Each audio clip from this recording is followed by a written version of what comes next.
Olá, seja bem-vindo, bem-vinda. Mães pela Diversidade, uma ONG, uma organização não governamental que está em mais de 20 estados brasileiros. Essa ONG foi criada em 2014 por um grupo de mães que se encontrou pela internet. Mas o que será que essa ONG anda realizando por aí? Quais serão as preocupações dessa ONG e como ela funciona? Eu sou a Etel Corrêa e este é o Fato em Foco. Olá, seja bem-vindo, bem-vindo. Nós conversamos hoje com a presidente da Associação Mães pela Diversidade. A instituição é uma organização não governamental, existe desde 2014. Está nessa luta por mais direitos, por mais respeito e pela vida da comunidade LGBTQIA+. Maju, obrigada, seja bem-vinda. Conta pra gente o que é a associação, como ela surgiu. Bom, a Associação Mães pela Diversidade, ela surgiu em 2014 como instituição, né? Nós já existimos lá desde o final do Orkut, lá 2008, 2009, e as mães já estavam se juntando. Foi um movimento como todo mundo, né? Aconteceu com todos os grupos que tinham alguma reivindicação, se juntaram através da internet. Então, eu sempre falo que as mães pela diversidade, elas são unidas pelo amor, pelo medo e pelo sentimento de injustiça, né?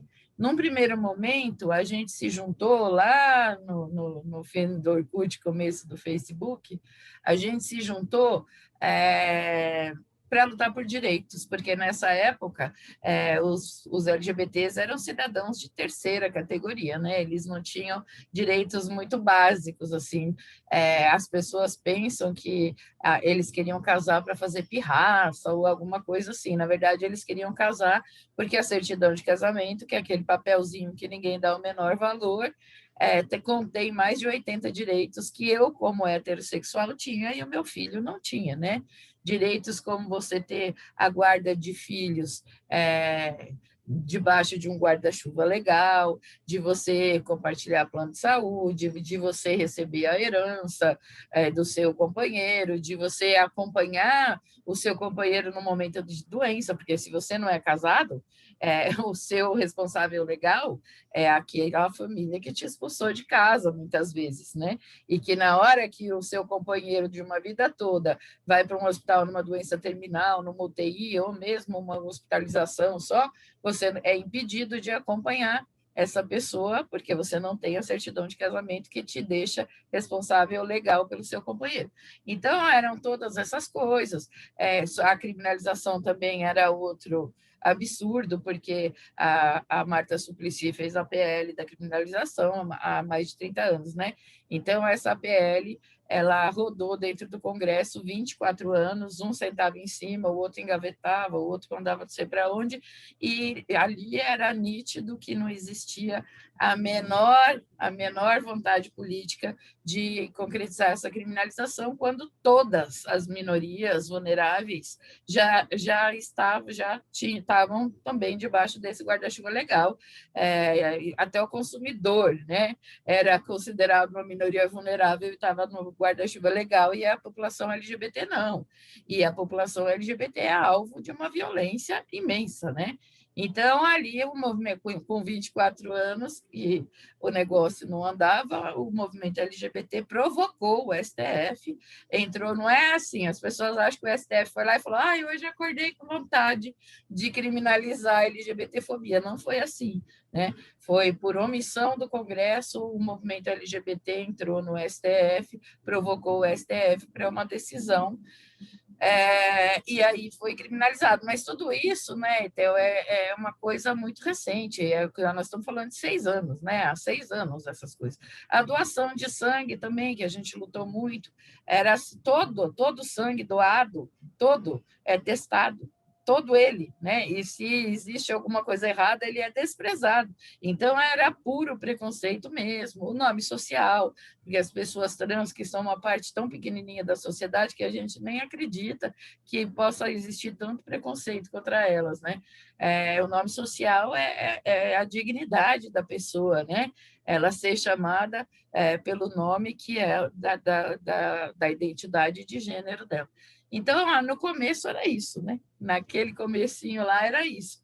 Só que a coisa você quando fala de LGBT, a coisa é tão imensa, é uma pauta tão densa, com tantas nuances, com tantos vieses, né? E ali a gente foi se reorganizando, porque a gente, por exemplo, a mãe, quando o filho se assume LGBT, essa mãe ela sofre muito, né? Ela sofre muito, inclusive muito preconceito. A mãe é o segundo alvo do preconceito, sem dúvida. Ela é a culpada, ela mimou e tem todas essas coisas aí no imaginário coletivo aí que as pessoas falam.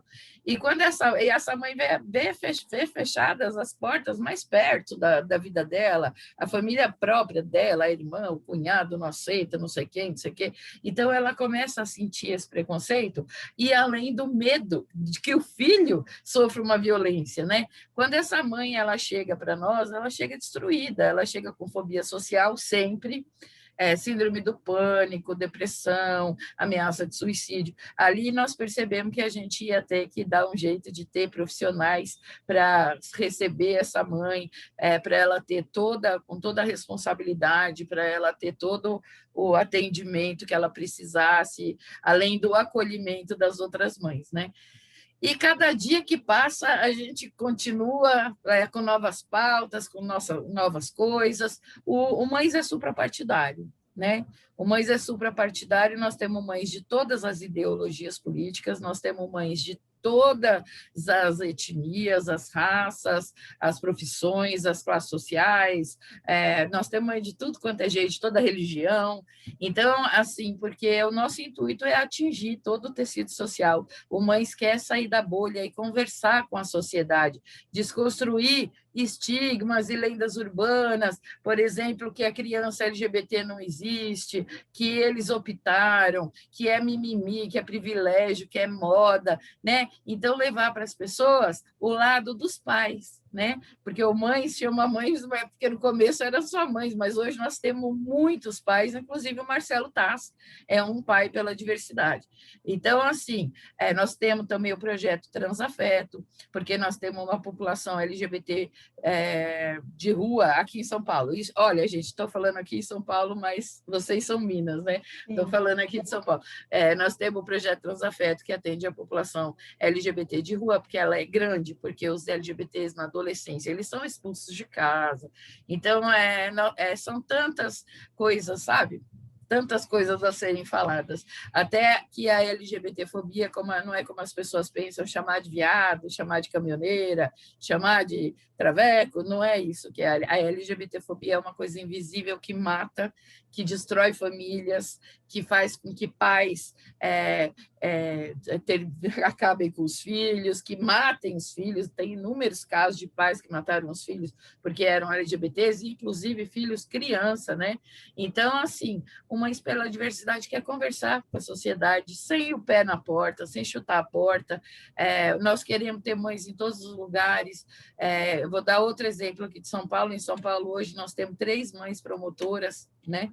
E essas mães promotoras, mães de LGBT que são promotoras, elas estão fazendo um movimento delicioso lá dentro do Ministério Público de São Paulo. O Procurador-Geral de Justiça, o ano passado, me convidou para várias lives com ele para assinar avanços da causa LGBT dentro do Ministério Público, provocados por essas mães. Então, nós temos mães na saúde, a nossa chefe do nosso grupo de trabalho de saúde ela é ebiatra, é pediatra de adolescentes, é chefe da ebiatria do Albert Einstein, é voluntária do Hospital das Clínicas, do ambulatório de trans. Enfim, o nosso intuito é colocar a mãe em todo lugar. Nós temos mãe na Fundação Casa, nós temos mãe na educação, na universidade, temos mãe pós-doutora. Então, o nosso intuito é chegar em todo lugar, chegar na comunidade, chegar na classe alta. Nós temos mãe que é auxiliar de limpeza e mãe que é pós-doutora, pai que é segurança e pai que é dono de construtora, porque todos de mãos dadas pelos filhos, né? O que nos une são os nossos filhos. Maju, me conta uma coisa, o que me foi dito é que o Mães, ele só recebe as mães e os pais, os filhos não participam, então, dos encontros? Não participam. Não participam. É um espaço de discussão dos pais, então, é isso? É exatamente isso. Os pais que mandam no mãe.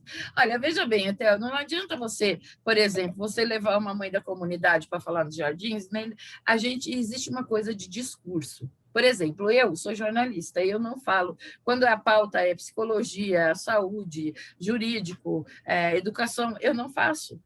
Eu dou para a mãe de direito ali, para a mãe psicóloga, para a mãe médica, para cada qual no seu quadrado, né? Então, existe, quando você pensa em gerações, existe o mesmo problema, né? Mãe e filho têm visões de mundo, tem coisa, completo, o discurso é tudo completamente diferente. O Mães não é transgressor, por exemplo. A transgressão não nos cabe, né?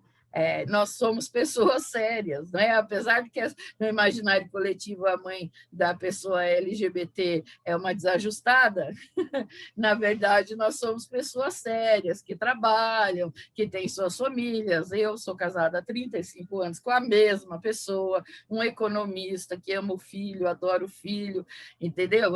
Meu marido é vice-presidente de um banco de fomentos, é um executivo, e eu sempre falo, a criança LGBT, o filho LGBT, ele não escolhe não aonde nascer, mas eu dou graças a Deus por o meu ter vindo para mim, e não para uma pessoa que fosse causar dor, causar sofrimento, violência, que não fosse aceitar, que fosse excluir. Então, eu dou graças a Deus do meu ter vindo para mim. Você veja, essa população, e principalmente essa criança, esse adolescente, eles não podem ficar reféns dessa história direita e esquerda. LGBT não é produto de direita e esquerda, LGBT é uma causa humana. É uma causa, é um ser humano, é uma causa humana, é um ser humano que sente dor, que sente humilhação, que sente medo, que chora, que sofre. Então, todos nós temos que abraçar essa causa. Você veja, o considerado aí uma reação, né? Desculpa, mas é considerado uma reação aí o ex-governador Wilson Witzel, ele tem um filho trans que ele ama, que ele apoia. Então, quer dizer, para nós pais, é muito sofrimento você vê o ciclo de violência que é imposto para esse nosso filho, sabe? Que é aquele que, no nosso caso, não, mas que geralmente começa dentro de casa, essa criança é expulsa de casa, esse adolescente, depois se evade da escola, porque não aguenta o bullying, a humilhação, e que chega muitas vezes na violência física, né? E se evade da escola, não se prepara, aí o mercado de trabalho, de qualquer maneira, ia estar trancado, se preparando ou não, ia estar trancado.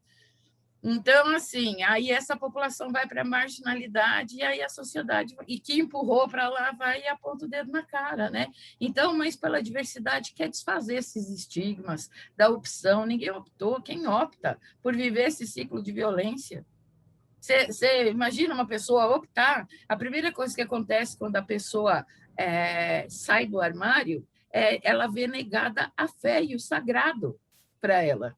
A fé e o sagrado são negados para ela.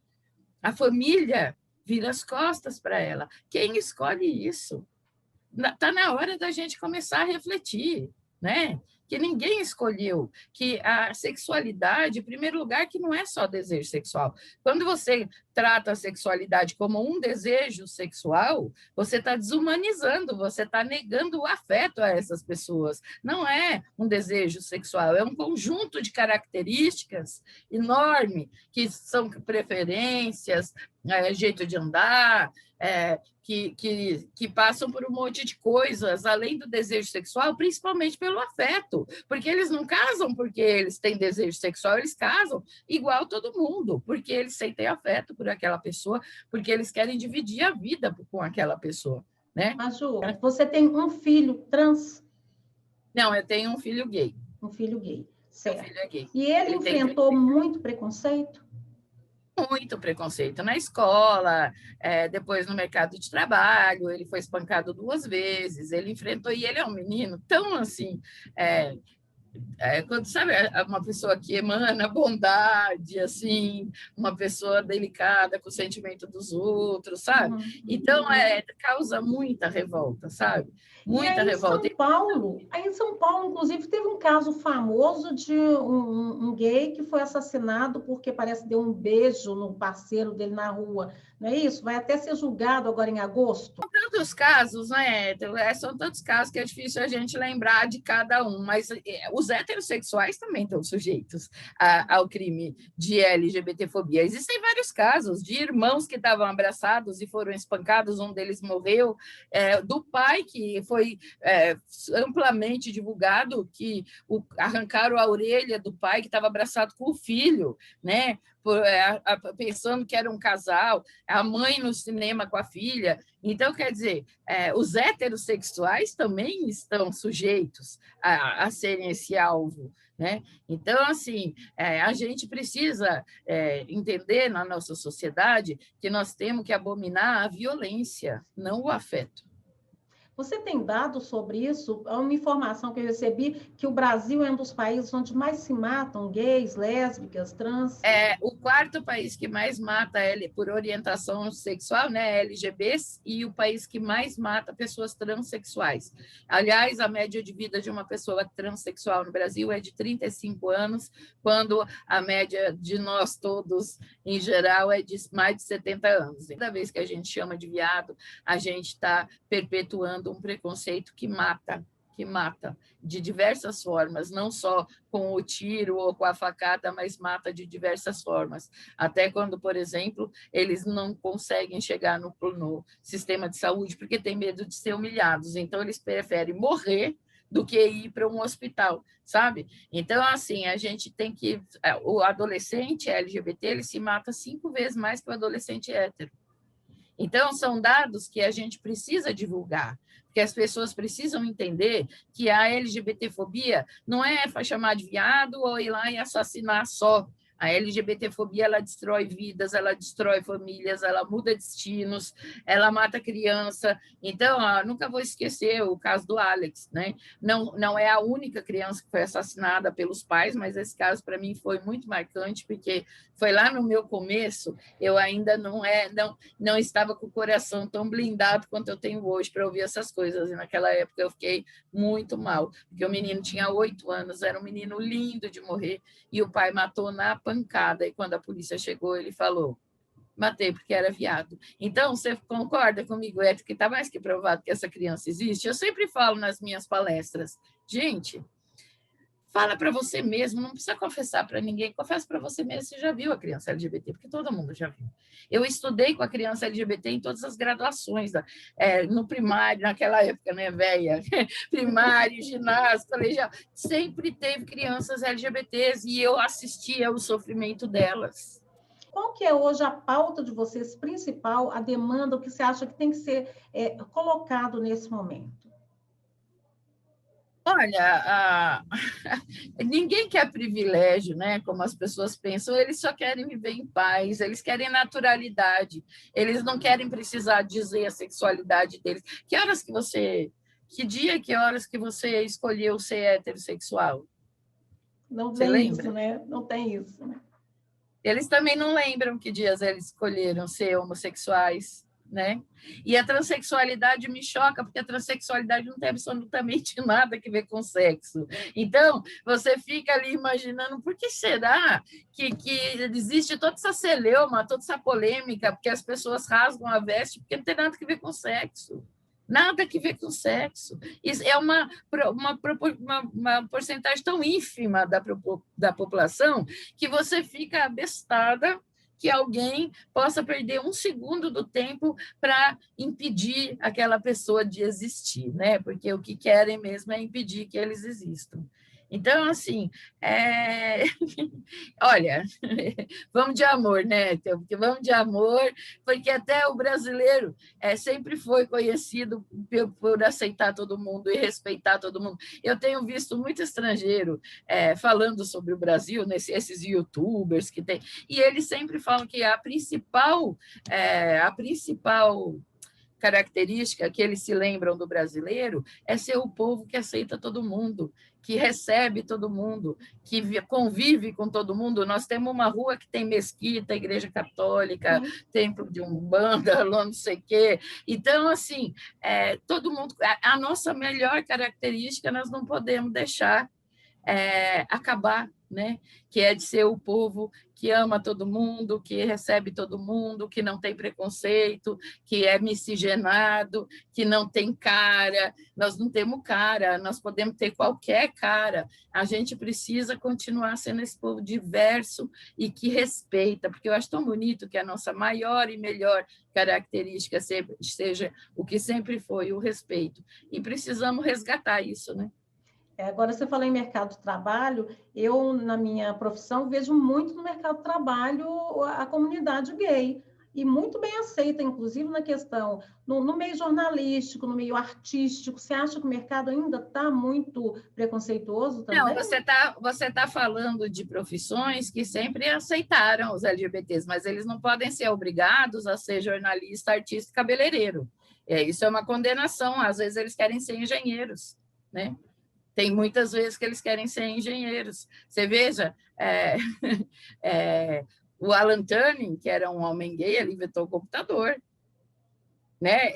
Hoje ele será um TI, entendeu? Então, assim, eles querem ter outro tipo de profissão, mas está melhorando, né? E está melhorando, e eu vou te falar mais uma coisa, eu tenho muito orgulho de dizer que não é mais uma cultura gringa. É uma cultura nossa. O Mães pela Diversidade, nos 2 últimos anos, foi financiado por empresas de capital 100% nacional. Então, quer dizer, está, sim, mudando. Já é uma cultura nossa, mas nós não podemos parar de lutar. Né? Nós não podemos parar de lutar. Ontem mataram um menino aqui em São Paulo, anteontem queimaram uma menina adolescente transexual lá em Pernambuco. Então, assim, a violência permanece, a violência está perto de nós, entendeu? No Mães pela Diversidade, nós temos inúmeros pais que chegaram depois que os filhos foram espancados. O meu filho foi espancado, mas eu já estava lá quando ele foi. E assim, nós temos pais que perderam já os filhos para a LGBTfobia, que são casos já julgados, já houveram condenações, e esses pais estão no Mães pela Diversidade porque eles falam que não querem que nenhum de nós passe pelo que eles passaram de ter que reconhecer o corpo de um filho morto por um crime de ódio, que eu não sei se você sabe que o crime de ódio é aquele que desfigura, né? A característica do crime de ódio é não ser uma facada, ser 100 facadas, não é um tiro, é descarregar o revólver, e é geralmente o rosto que é o mais visado. Nós temos uma mãe que perdeu o filho de 14 anos, o Alexandre Ivo, 14 anos, e ele foi torturado horas antes de morrer. Você imagina o sofrimento dessa mãe? Nós não podemos mais impor, como sociedade, esse tipo de sofrimento para as pessoas, né? Nós precisamos criar filhos não racistas, não LGBTfóbicos, não xenófobos, não nenhum tipo de preconceito contra a mulher, contra o PCD, contra todo mundo. A gente tem que lutar para ser uma sociedade humana e que respeita todo mundo como nós sempre fomos. Tá certo, muito obrigada, Maju, e vamos disseminar essa cultura do amor, né, e do respeito às pessoas, independente do sexo, religião ou cor. O Mães pela Diversidade não quer brigar com ninguém, a gente respeita a fé de todo mundo, a gente respeita todo mundo, aí da mesma forma nós queremos ser respeitados, porque o respeito é uma via de mão dupla. E o Mães pela Diversidade é basicamente um movimento de amor de pais e mães pelos seus filhos. Está em 20 estados do país, não é isso? 22. 22? Parabéns. Muito obrigada, querida. Obrigada, até Maju. A próxima. Obrigada a você que acompanhou aqui a nossa entrevista. Este foi mais um Fato em Foco.